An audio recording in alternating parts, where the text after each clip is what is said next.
Welcome back to Yarn Inspirations as well as the crochetcrowd.com. I'm your host Mikey. Today I'm going to explore with you double crochet borders. This can be applied to any Afghan that you wish.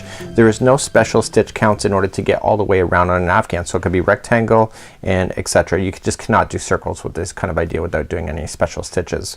So what I'm going to do is that I'm going to use a granny square as an example to be able to show you exactly where to go, because a lot of us do these big granny squares but never really do a border. So it doesn't matter what size granny square that you do, or granny rectangle, etc., or even just a regular one, as long as it's not buckling before you begin, this will not buckle on you, so it sits nice and flat just like you see here. I'm just going to show you a couple rounds of this one here, and because they're all the same, and you can build this as much as you want to go. So if you want a really massive border, you can continue to do so, and it's really quite easy. So let's talk a little bit about it. So you're just going to use the same size crochet hook and the yarn that you worked with when doing this, so you don't require any fancy stuff for it. You just want to continue your project. So what I'm going to do is I'm going to use a small one here just to show you as a representation on how to do these borders. So let's begin, and we're going to just use yarn of course, and we're going to go right into a corner. So it can be any corner of your Afghan, and you're going to insert in, and you're going to use a slip stitch to attach. So in these particular example, that you'll notice that the border was more solid like you see here in the corners. That means that we did not provide any gapping spaces, so we didn't do any chain spaces when we separated the corners out. If you did, then you'll get the same look going out, but what's the point, right? You want a nice border. So you want to chain 3, which counts as a double crochet, and you want to double crochet in the corner 4 more times. Okay, so the secret for this particular example is that every corner will have 5 double crochets in there. So let's just add 4 more. So you got your chain 3 counts as 1, and adding 4 more gives you that magical number of 5. So this allows you to turn the corner without any gapping spaces, just like you see here. So we can build on top of this as we go to any size Afghan that you wish. So now every double crochet in every space that you see, if you have a granny like this, will each be a double crochet.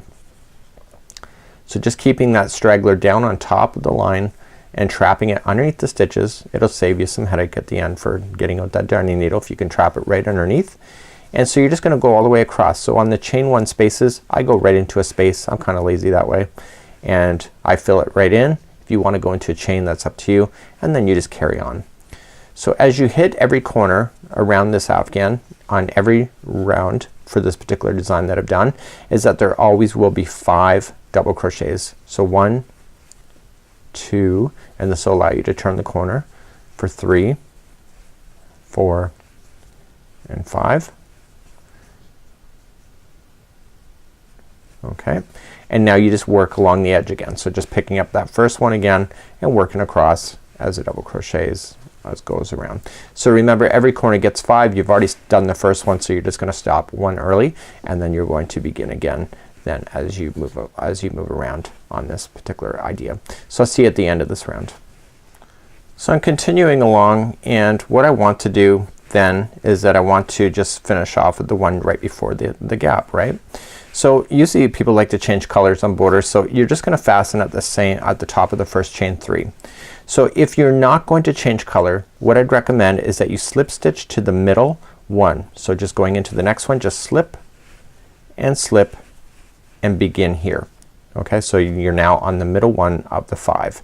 So that's what I would do if you're not gonna change color. But I do want to change color, so I'm gonna show you what to do. So we're just backing out here, and I'm gonna attach it to the top of the beginning chain 3, and then I'm just gonna weave in, or sorry, cut my yarn and weave in those ends. Let me show you how to weave in those ends before I let you go with this. So what's gonna happen is that you're just gonna grab your darning needle. You know, borders always have a way of figuring themselves out if the tail's not secure. So grab that darning needle you have. It just takes a few moments, and just glide it up underneath several of these stitches going in the other direction like this. Then if you go in 3 directions, it'll never fall out. So go back in the other direction, but through a slightly different path, so you catch different fibers. So going in the other one, notice that I'm not going on the outside so I don't ruin the look of that, and then I go back in the other direction for a 3rd time. So back and forth 3 times allows you to hide in those loose ends. They'll never fall out because your work can never stretch in 3 directions at one time.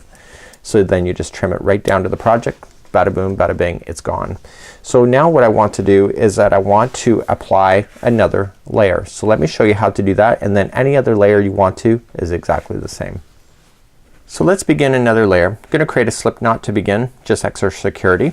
And I'm looking at the front side still, the right side. And so you have 5 that are in the middle, okay, that are in the space. So go to the middle one. So it was the either one I slipped to if I was keeping the color, and if you're adding new color, go into the middle one of the 5. So the third one in, and then attach it with the slip stitch. And then how many chains do you gotta do? You gotta do 3. So 1, 2, 3 counts as 3 double crochets into the same spot that you're gonna add 4 more double crochets. So in this corner space that you're gonna add 5, and this allows you to turn the corner accurately when you're going to do these kind of projects in order to keep the corner solid. So it's gonna open it up a little bit, don't worry about it. So you're coming into then the next stitch available to you, keep the stragglers down on top of the line, and then just continue to go across like this. Okay, so what are you gonna do then on the corners? Let's quickly review. So you're gonna get all the way to the corner. The middle one of the 5, the third one in, is gonna get 5 double crochets, and then you're just gonna carry on. So this will keep the borders nice and level for you as you're going all the way around. And then if you want to add more, add it to the middle one of the 3 once again, build it up, and keep on going all the way around. So this will be how to do a double crochet, just very standard, going around any kind of your afghans. Just watch those corners, and then you can fill those in with those kind of nice looks that you see. Let's pull out the other example as I finish off today. So you can see you get a really beautiful edge just like so. It's filled in versus what you had already started. You may have some opening up just like you see here, and I did too. So that's it for now. It's Mikey on behalf of Yarnspirations as well as crochetcrowd.com. We'll see you again real soon. Bye bye.